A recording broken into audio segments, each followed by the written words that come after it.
my favorite one of today, might I add, is Mr. Beast will be using Samsung Galaxy phones as official cameras for vlogging.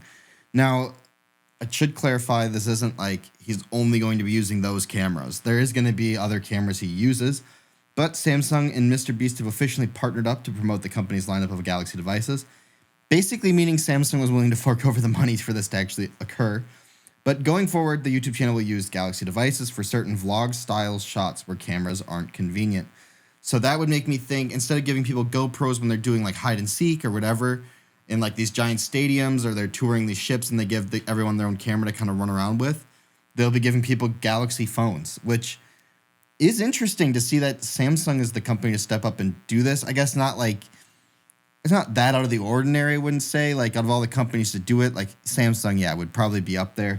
I don't think you would ever see a company like Apple doing this, for instance. But interesting to see that Samsung is willing to spend the money on this. One of our main issues that, comes upon from this is the processing that Samsung does once a photo or video is taken. The inconsistency there is kind of interesting to see.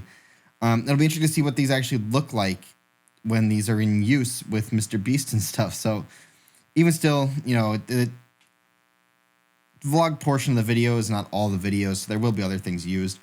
But Samsung notes the Galaxy S series, presumably the S23 Ultra, more often than anything else, will be used. The Z Fold 5 and Flip 5 will be used as the official mobile vlog device. So the folding lineup is actually like the concentration here, which is interesting. And the first video to showcase Samsung's phone included the Z Flip 5 and the S23 Ultra, and we find them strapped to a plethora of vehicles here. So the move between Samsung and Mr. Beast is a pure mobility gain, I guess, for Mr. Beast overall. But interesting that Samsung's willing to just send them these things. So the race here is the first video that you see them being used in.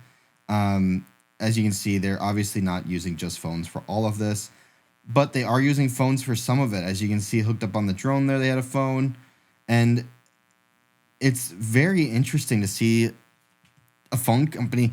This is not a move I would have seen, I guess, is really what I should just be saying, is a partnership like this is much different than sponsoring just one video where you use the Samsung phones as the camera or whatever else. This is like a continuation, like it's going to continue happening throughout all of Mr. Beast's videos, which is awesome. Now, at the same time, the camera quality they're using most of the time at Mr. Beast's scale, they're not buying the highest end camera and having everyone followed by a camera operator. They're giving them individual cameras. So they were really only spending probably GoPro level money. So $400 or $500 on a camera for these guys to run around with.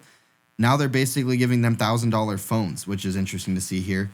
And it'll be interesting to see how these end up getting used in their production. If they end up liking this and they use these cameras for even more than the vlogging part, if they end up hating it and that's all they use it for, or whatever ends up happening. It's just fascinating to see, again, that this is the first time you're going to see a Mr. Beast video with a sponsorship that's like through multiple videos, not just like this is the sponsor of the video. Samsung here is just upfronting the phones. I don't know what the deal really looks like, but it's interesting to see. I think what we're seeing here is that companies are starting to realize the potential of sponsoring Mr. Beast, which is incredible.